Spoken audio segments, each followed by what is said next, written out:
يا جماعة أنا بغسل المرة التانية في المية بنفس المية اللي أنا غسلت بيها أول مرة بدون ما أتصرف في الخرطوم، بدون تجفيف إنها أتصرف يعني أغسل مرة تانية الغسيل بنفس المية عشان فيها مسحوق وفيها كلوركس وكل حاجة. بس طبعا المية نظيفة، فأنا بعيد تاني الغسيل في نفس المسحوق. تعالوا شوفوا، في ناس كتير قالت لي إحنا عايزين فيديو كده، فتعالوا شوفوا أنا عملت إيه. طبعا هعمل تشغيل المية هي في الغسالة، هعمل تشغيل. تابعوا الفيديو بقى على قناتي على اليوتيوب اهي تشغيل.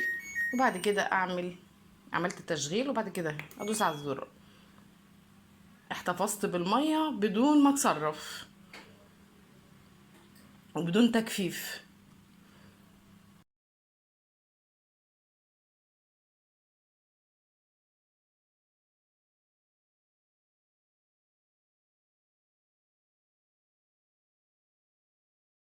بسم الله الرحمن الرحيم. حبايبي المتابعين، ازيكم؟ عاملين ايه؟ وحشتوني كتير.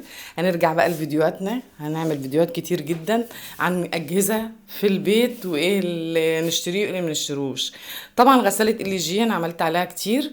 بس قبل كل شيء نقول اللهم صل وسلم وبارك عليك يا حبيبي يا رسول الله. صلوا على النبي يا جماعه، اهم حاجه نصلي على النبي. الاجهزه اهمها الغساله والتلاجة والبوتاجاز. ايه اهمهم اللي نجيبهم؟ انواع الاجهزه هنقولها كلها. طبعا انا هنا في فيديو كنت عايزه اعمله لكم من زمان، ازاي المية تبقى نظيفة معانا ونشغلها مرة تانية على الغسيل عشان تاخد وتدي كده والغسيل ينضف معانا. وايه هو الحاجة اللي انا بحطها خلي الغسيل فلة فلة فلة، متستغنيش عنها في البيت ابدا، سواء بقى سيراميك اي حاجة ولا دبانة ولا اي حاجة. تعالوا بقى ندخل على الفيديو كده، نقول بسم الله الرحمن الرحيم.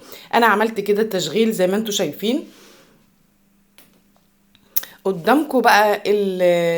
انا بمسح بس الغساله كده عشان ابين الحاجه. انا طبعا الغساله دي بهتم بيها جدا في النظافه. هنا معاكم البرامج زي ما انتم شايفين كده. طبعا القايمه حواليكم هنا في كلمه غسيل، بتك عليها زي ما انتم شايفين كده. انا بوصل لمستوى معين انا عايزاه كام دقيقه، فانا وصلت ل 25 دقيقه بالزرار كده، بتتكي لحد 25 دقيقه. في زرار جنبه بقى تجفيف وشطف، انا بفضل ادوس عليه لحد ما مبقاش ينور اهو. الشطف والتجفيف افضل ادوس عليهم لحد ما بقوش ينوروا. هينور معايا بقى اللي هو الغسيل العادي ودرجة الحرارة طبعا هي بدون سخان داخلي يعني. شايفين اهي المية، مستوى المية انا كنت محدداه. لو انت عايزة تحدديه حدديه 4 5 كده، بس انا كنت محدداه في برنامج قبل كده وعاملاه 4 عشان المية ما تبقاش كتير قوي. هي تبقى كتير بس مش قوي يعني، عشان المسحوق ياخد يبقى باين كده في الغسيل ويغسل كويس. انا بعيد تاني الكلام اهو. ادي المستوى الغسيل اهو لحد 25 دقيقة انا عملته. هنا بقى زرار اللي هو الشطف، فضل لما بقاش ينور معايا اتك عليه لحد ما بقاش ينور ويمدي نور، يعني عشان ما يكونش شغال لا هو ولا التجفيف ولا التشطيف. التجفيف والتشطيف ما يبقوش شغالين. هنا بيبقى شغال الغسيل العادي و...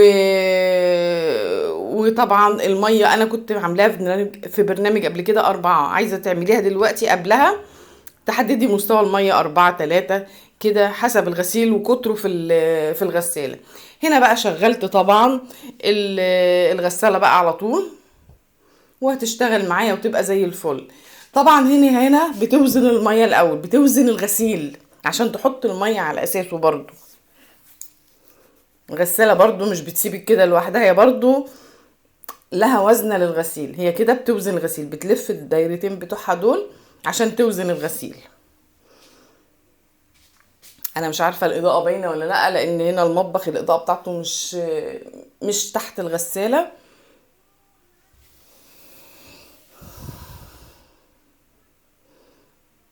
ان شاء الله ابقى اعدل لكم بقى الاضاءه. هي كده دلوقتي بتملى زي ما انتم شايفين، هتملى عادي جدا بقى وهتشتغل دورة الغسيل. ايه هو بقى اللي انا بحطه بقى يخلي الغسيل فل؟ طبعا المسحوق يا جماعة انا بستخدم يا اريال يا اما برسيل اللي هو باللافندر.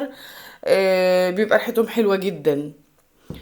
بس بجيب بقى طبعا لو الغسيل انت عايزة تبقى ريحته حلوة في الاخر بقى طبعا معطر دوني بجيبه بالكيلو عادي. بس ده بقى احلى حاجه تحطوها، كلوروكس الالوان. والله يا جماعه الغسيل بيبقى فله، لا تستغنوا عنه في البيت خالص، لا في تنظيف ارضيات ولا في تنظيف سيراميك. بيخلي كده ولا دبانه ولا هموشه ولا ناموسه ولا اي حاجه في البيت. كلوروكس الالوان ده سحر في البيت بجد. وطبعا لازم تجيبوه من مكان مضمون، ويبقى امن على ايديكوا، يعني ملمس بتاعه ناعم كده.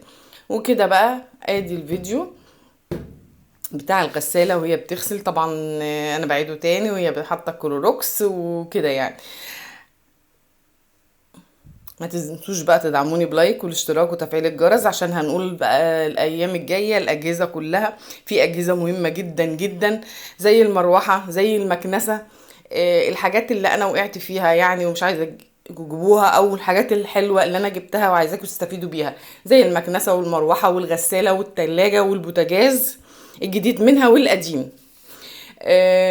وطبعا العجان ايه يفضل ايه، والمفرمه نفسها والكيتشن. حاجات كتير في الاجهزه في البيت، وايه المفيد وايه مش مفيد في البيت. بس ما تنسوش بقى اللايك والاشتراك وتفعيل الجرس ليصلكم مني كل جديد، وفي مفاجآت كتير جايه ان شاء الله.